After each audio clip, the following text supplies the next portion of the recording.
Welcome back. I'm Sarah Martinez. And I'm Mike Thompson. Today, we're diving into something completely different from our last episode. While we recently covered John Copeland's hilarious naval memoir, The Adventures of Lucky Lewis, today we're exploring his gorgeous travel guide, Copeland Family Travel Guide, Through My Lens. What a departure. From Navy hijinks to family adventures across America and beyond. Mike, this book is absolutely stunning visually. The photography alone makes it worth picking up. Absolutely. The personal photos throughout this book are just breathtaking. You can really see why Copeland subtitled it Through My Lens. These aren't stock photos or generic travel shots. These are intimate family moments captured in some of the most beautiful places on Earth. And what I love is how different this is from Lucky Lewis. Where that book was all about military camaraderie and one man's supernatural good fortune, this is deeply personal. It's about a father sharing his love of travel with his wife Melinda and kids Alyssa and Jacob. The structure is brilliant, too. Copeland gives us profiles of all 50 states plus several countries. But then he follows up with detailed stories of actual family trips. So you get both the practical travel guide information and these wonderful personal narratives. Let's talk about those family trip stories because they're the heart of this book. The Big Bend Carlsbad Caverns RV adventure had me laughing out loud. Here's a guy who's clearly traveled the world for business, but put him in a 34-foot RV with slide outs, and suddenly he's white-knuckling it down the interstate. And his wife Melinda's solution to the engine rattling problem, just giving it a hard kick. That perfectly captures the reality of family travel. It's not always Instagram perfect, but those imperfect moments become the best stories. The Glacier National Park Yellowstone trip really got to me, though. The way he describes taking his family to see the most beautiful place he'd ever experienced, that's what travel is really about. Sharing those moments that change you. What struck me about that trip was how he contrasts it with an earlier trip he took with his ex-in-laws. Same destinations, completely different experience. It really shows how the people you're with can make or break a journey. The international sections are fascinating too. His business travel clearly gave him opportunities most of us don't have. Belgium, the Netherlands, various parts of Europe. But he writes about them in such an accessible way. I loved his honesty about places. He's not trying to sell every destination as perfect. His take on Aruba, an arid desert where the winds blow way too hard and everything is way too expensive. But it is a paradise of sorts. That's the kind of real talk you need in a travel guide. And the Roatan, Honduras chapter was eye-opening. He visited before it became a major cruise destination, when it was still this sleepy dive island. There's something poignant about capturing these places before they change forever. The way he incorporates family dynamics is so relatable too. The kids fighting over the cameras during the Montana trip, his daughter Alyssa hating the GPS-guided historical narration. Any parent who's traveled with kids will recognize these moments. Can we talk about his jeeping adventures in Moab? I had no idea there was this whole subculture of people who modify their jeeps to crawl over impossible rock formations. Top of the World, Devil's Playground. These trail names sound like something out of an adventure novel.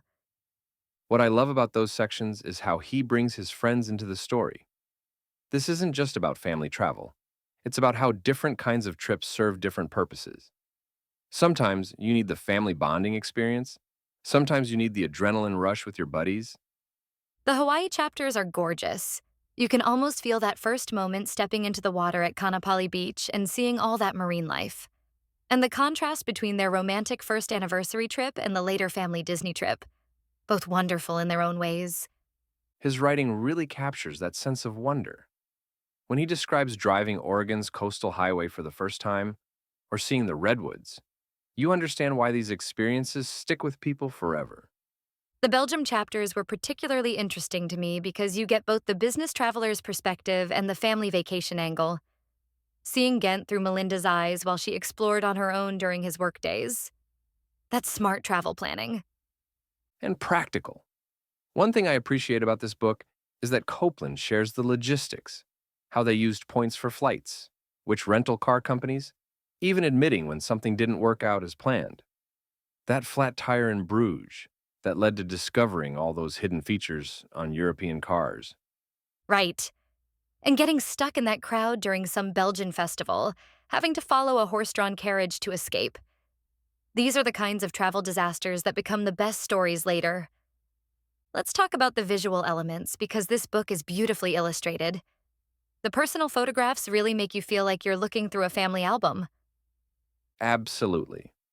There's something so intimate about seeing Alyssa and Jacob growing up through these travel photos.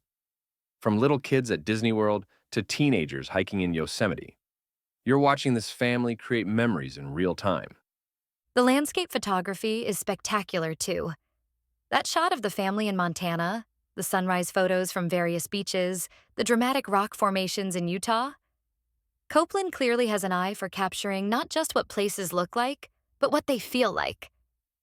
It's clear he put a lot of thought into which photos to include. They're not just pretty pictures, they tell stories. That image of him in his Jeep at top of the world in Moab perfectly captures the sense of achievement he's describing.